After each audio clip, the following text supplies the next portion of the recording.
Manusia adalah makhluk ciptaan Allah yang sempurna, karena diberikan akal sehat untuk berpikir. Namun akal atau pengetahuan yang diberikan oleh Allah kepada manusia sangatlah terbatas. Berikut ini adalah kisah seorang ateis, atau orang yang tidak percaya akan keberadaan Tuhan. Pada suatu hari ada seorang ateis yang mendatangi masjid. Kemudian dia mengajukan 3 buah pertanyaan. Tapi dengan syarat harus dijawab menggunakan akal. Artinya pertanyaan yang diajukan tidak boleh dijawab dengan dalil. Karena orang ateis memang mengukur segala sesuatunya menggunakan akal atau bukti-bukti ilmiah. Dan mereka beranggapan bahwa dalil-dalil hanya dipercaya oleh pengikutnya saja. Sedangkan ateis adalah orang yang tidak percaya dengan adanya Tuhan. Oleh karena itu dia memberikan syarat agar pertanyaannya tidak boleh dijawab menggunakan dalil. Lalu ia menantang orang-orang yang ada di masjid itu untuk menjawab 3 pertanyaan berikut. 1. Siapa yang menciptakan Allah? Bukankah semua yang ada di dunia ini ada? Karena ada penciptanya.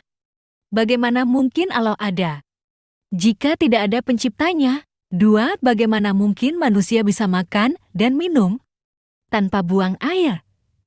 Bukankah itu janji Allah bahwa penghuni surga juga melakukan aktivitas makan dan minum?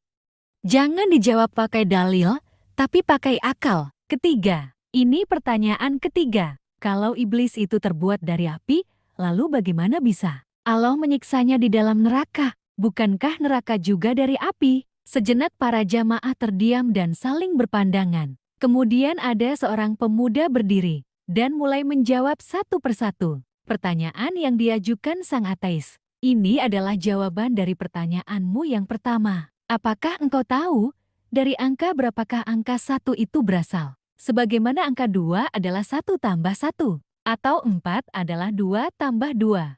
Ateis itu dia membisu. Lalu pemuda itu melanjutkan, jika kamu tahu bahwa angka 1 itu adalah bilangan tunggal yang bisa menciptakan angka lain, tapi dia tidak tercipta dari angka apapun. Lalu apa kesulitanmu memahami bahwa Allah itu zat maha tunggal, yang maha mencipta tapi tidak bisa diciptakan? Ini jawaban dari pertanyaanmu yang kedua. Saya ingin bertanya kepadamu, apakah ketika dalam perut ibu, kita semua makan, apakah kita juga minum? Kalau memang kita makan dan minum, lalu bagaimana kita buang air ketika dalam perut ibu kita dulu? Jika Anda percaya bahwa kita dulu makan dan minum di perut ibu kita, dan kita tidak buang air di dalamnya, lalu apa kesulitanmu mempercayai bahwa di surga kita akan makan dan minum juga tanpa buang air? Sang ateis semakin terdiam. Kemudian pemuda itu maju untuk mendekati sang ateis. Dan ini adalah jawaban dari pertanyaanmu yang ketiga. Tiba-tiba si pemuda menampar pipi sang ateis,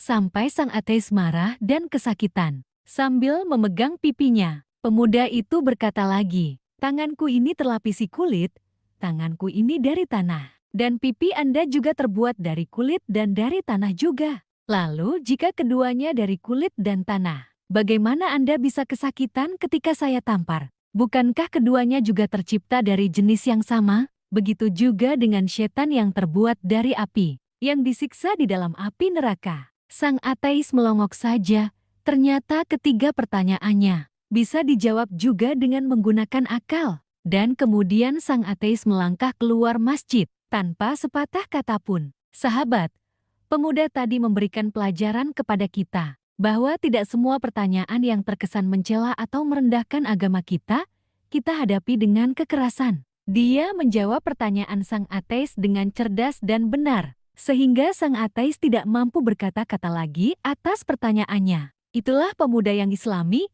pemuda yang berbudi tinggi, berpengetahuan luas, berpikiran bebas, tapi tidak liberal, tetap terbingkai manis dalam indahnya akidah. Terima kasih, semoga ada manfaatnya.